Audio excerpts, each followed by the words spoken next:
El monte Parnaso, majestuoso y silencioso, dominaba el paisaje. La brisa matutina traía un aire fresco que acariciaba las ruinas de Delfos, donde se encontraba el campamento arqueológico del profesor Theodoros Vasilakis. Para el profesor, un hombre alto, de cabello cano y ojos penetrantes, esta excavación no era solo trabajo, era su obsesión.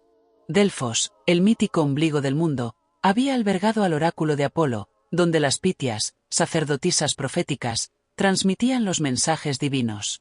Sin embargo, Vasilakis no buscaba los ecos de profecías pasadas, sino algo tangible, un descubrimiento que grabara su nombre en la historia de la arqueología. El equipo se componía de una docena de arqueólogos y ayudantes. Entre ellos, Eleni, una joven apasionada por la historia que veía en Delfos un lugar sagrado. Su entusiasmo contrastaba con la ambición pragmática de Vasilakis. Aunque se sentía honrada de trabajar con él, algo en esta excavación la inquietaba. Había escuchado a los aldeanos hablar de maldiciones y espíritus, historias que el profesor había descartado como supersticiones arcaicas. Al tercer día de trabajo, un operario tropezó con algo duro mientras cavaba cerca del templo de Apolo. Era una losa de piedra, enterrada bajo capas de tierra compactada. Los arqueólogos se acercaron de inmediato, emocionados. Tras horas de trabajo cuidadoso, despejaron la losa y descubrieron inscripciones en griego antiguo. Eleni, experta en traducción, leyó en voz alta: «Quien perturbe el reposo de la Pitia maldita encontrará su destino entre las sombras». Un silencio cayó sobre el equipo. Algunos intercambiaron miradas nerviosas, mientras otros, como Andreas, se rieron con incredulidad. «Es solo un intento de asustar a los saqueadores», dijo el profesor con una sonrisa despectiva. «Esto no nos detendrá». Sin embargo, Eleni no podía ignorar la incomodidad que sentía. Al observar las nubes que comenzaban a acumularse sobre el campamento, una sensación de aprensión se instaló en su pecho. El levantamiento de la losa reveló un oscuro pasaje que descendía hacia las entrañas de la tierra. El aire que escapaba de su interior era húmedo y pesado, impregnado de un olor a moho y antigüedad. Tras encender sus linternas, el equipo descendió cautelosamente por el túnel, cuyas paredes estaban decoradas con grabados de serpientes entrelazadas y símbolos de Apolo. Después de avanzar durante varios metros, llegaron a una cámara subterránea. El espacio era pequeño, con un techo bajo y paredes cubiertas de inscripciones casi ilegibles. En el centro, sobre un pedestal de piedra, descansaba una figura momificada. Su rostro estaba cubierto por una máscara de oro que resplandecía intensamente bajo la luz de las linternas. Vasilakis se acercó con los ojos brillantes. Para él, aquella máscara era más que un objeto, era un tesoro arqueológico que podría definir su carrera. Sin dudarlo, ordenó que tomaran fotografías y la retiraran para estudiarla. Eleni, en cambio, se sentía incómoda. Había algo en la máscara que parecía mirar directamente a quienes la observaban. Aunque no podía explicarlo, sintió como si una presencia invisible llenara la cámara, observándolos desde las sombras. «Profesor, tal vez deberíamos dejarla aquí», sugirió con cautela. «¿Dejarla?», respondió Vasilakis con una risa incrédula.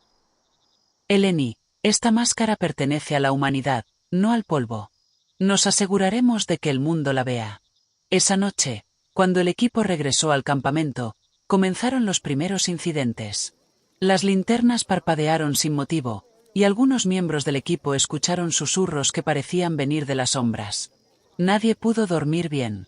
Los días siguientes estuvieron marcados por una inquietud creciente.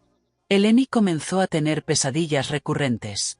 En sus sueños, veía a una figura encapuchada que se acercaba lentamente, susurrando una palabra con voz helada: «Devuélvela». Los demás también comenzaron a experimentar fenómenos extraños. Andreas reportó que sus herramientas se movían solas durante la noche. Sofía encontró sus cuadernos rasgados, aunque nadie parecía haber estado en su tienda. Incluso Vasilakis, quien normalmente se mostraba seguro y desafiante, comenzó a lucir cansado y tenso. En el centro de todo estaba la máscara. Había sido colocada en una caja de seguridad en la tienda del profesor, pero parecía irradiar una energía que afectaba a todos los que se acercaban. Aunque nadie quería admitirlo, el equipo comenzó a temer que algo más allá de su comprensión los observaba. Una noche, Nikos, el miembro más joven del equipo, decidió explorar solo un túnel cercano.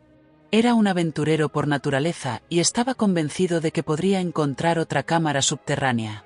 Sin embargo, esa noche no regresó. Alarmados, los arqueólogos organizaron una búsqueda. Encontraron su linterna encendida frente a un pasadizo que parecía haberse abierto de la nada. El túnel era oscuro y estrecho, y una sensación de peligro emanaba de su interior. La desaparición de Nikos dividió al equipo. Algunos, como Eleni, comenzaron a cuestionar si debían abandonar la excavación. Pero Vasilakis, decidido a no perder la oportunidad de hacer historia, insistió en continuar. Eleni decidió buscar respuestas en el pueblo cercano. Allí, se encontró con un anciano que la invitó a su humilde casa. Entre sorbos de té caliente, el hombre relató una historia inquietante. Hace siglos, una pitia había sido acusada de traer desgracias con sus profecías. Los sacerdotes, temerosos de su poder, la traicionaron y la enterraron viva junto con la máscara que representaba su conexión con los dioses. Desde entonces, su espíritu había vagado por las ruinas, castigando a quienes perturbaban su tumba.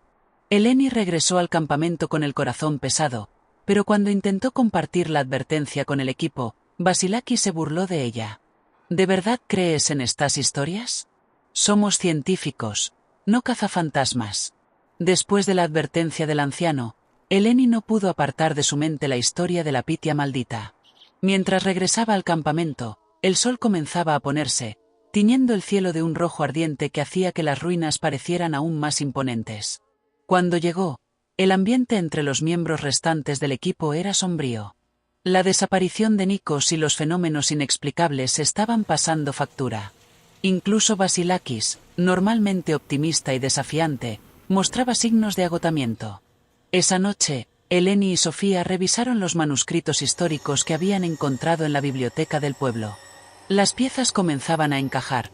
La pitia mencionada en los textos parecía haber sido una figura poderosa pero controvertida.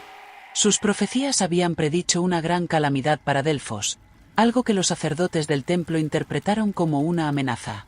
En un acto desesperado por proteger su reputación y autoridad, la encerraron en una cámara secreta, junto con la máscara, como un símbolo de su conexión con los dioses. Sin embargo, según los escritos, el espíritu de la pitia no encontró descanso. Los textos mencionaban que aquellos que perturbaban su tumba serían perseguidos por su ira. Mientras Eleni leía estas palabras, un ruido inesperado interrumpió su concentración. Un golpe seco resonó en el exterior de la tienda. Cuando las dos mujeres salieron a investigar, vieron algo que las dejó paralizadas. Una figura oscura se deslizaba entre las sombras, observándolas desde la distancia. La figura espectral, alta y envuelta en túnicas que flotaban como si fueran humo, se hacía cada vez más tangible. Los ojos de la figura parecían vacíos, pero había algo en su postura que transmitía una emoción clara: ira. Mientras avanzaba lentamente hacia ellas, un viento helado recorrió el campamento, apagando las linternas y sumiendo todo en una oscuridad casi total. «Eleni», gritó Andreas, corriendo hacia ellas con una linterna en la mano. Su luz temblorosa iluminó por un momento a la figura, antes de que ésta desapareciera en el aire. Eleni, temblando, finalmente rompió el silencio. «No hay duda. Es ella. La pitia no está en paz». Los pocos miembros restantes del equipo se reunieron en la tienda principal para decidir qué hacer. Mientras algunos, como Sofía y Andreas, querían abandonar el lugar de inmediato, Vasilakis se negó rotundamente. ¿Dejar nuestra excavación a medias por miedo a historias de fantasmas? No lo permitiré, dijo con furia. Sin embargo, había algo en su mirada que delataba que incluso él estaba empezando a dudar. Eleni sabía que no podían quedarse más tiempo. Reunió a Andreas y Sofía en privado y les propuso un plan: devolver la máscara a su lugar en la cámara subterránea. Aunque el profesor no lo permitiría, creía firmemente que era la única forma de apaciguar al espíritu. Ambos aceptaron a regañadientes. La sucesión de eventos había convencido incluso a los más escépticos de que algo estaba terriblemente mal. Esa noche, mientras el resto del campamento dormía o intentaba ignorar los sonidos provenientes de las ruinas, Eleni y su pequeño grupo se prepararon para entrar en el túnel con la máscara. La atmósfera era opresiva, y cada paso que daban parecía resonar más de lo normal. Sentían que no estaban solos, como si algo los siguiera en silencio. Cuando llegaron a la entrada del túnel, Andrea se detuvo por un momento y miró a Eleni. Si esto no funciona, ¿qué hacemos? Preguntó, con el rostro pálido por el miedo. Eleni no respondió. No había tiempo para considerar el fracaso. El camino hacia la cámara parecía más largo y oscuro que la primera vez. Las paredes de roca parecían cerrarse sobre ellos, y el frío era tan intenso que sus respiraciones formaban pequeñas nubes delante de sus rostros. Eleni sostenía la máscara envuelta en un paño, pero incluso así, podía sentir su peso, no solo físico, sino también emocional. Cuando finalmente llegaron a la cámara, colocaron la máscara sobre el pedestal de piedra. Por un momento, todo quedó en silencio, como si el aire mismo estuviera conteniendo la respiración. Luego, un grito desgarrador llenó el espacio, un sonido que parecía emanar tanto de la tierra como del cielo. La figura de la Pitia apareció una vez más, pero esta vez su rostro era visible bajo la capucha. Aunque estaba cubierto en parte por sombras, sus ojos brillaban con una luz sobrenatural.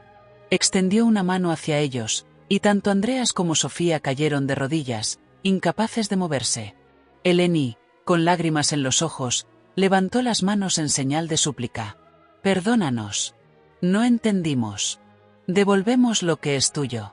Por favor, déjanos ir». La figura permaneció inmóvil por un momento eterno, antes de soltar un último grito que sacudió la cámara y desapareció en un torbellino de viento. La máscara, ahora en su lugar, parecía brillar con una luz tenue y tranquila. El equipo regresó al campamento en silencio, agotados tanto física como emocionalmente. Aunque el espíritu parecía haberse calmado, las cicatrices de lo vivido eran profundas. Al día siguiente, Vasilakis desapareció misteriosamente. Su tienda estaba vacía, y sus pertenencias seguían intactas. Nadie sabía a dónde había ido, y nunca se encontraron respuestas. Eleni dejó la arqueología poco después.